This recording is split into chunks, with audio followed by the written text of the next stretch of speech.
Beredar video di media sosial, para pemuda nekat terobos luapan banjir. Tampak dalam video, pemuda itu sedang membawa motornya sambil lewati terjangan arus yang kuat. Namun nasib sial menghampiri, pemuda itu tak sanggup menahan derasnya arus sungai. Sehingga motor yang mereka kendarai ikut terbawa arus kuat sungai tersebut. Diketahui banjir melanda Kampung Kedung, Desa Panyindangan, Kecamatan Cibinong, Kabupaten Cianjur.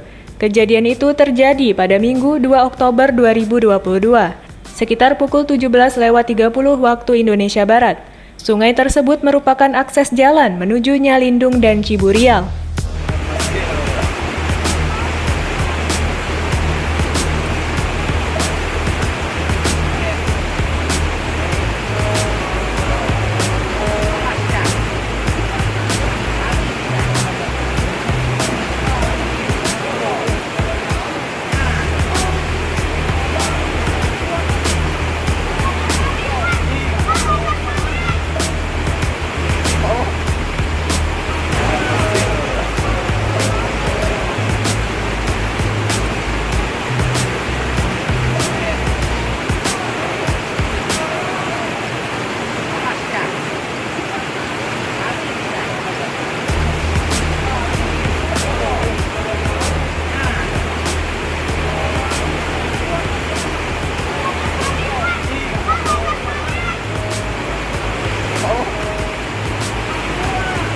Terima kasih sudah nonton.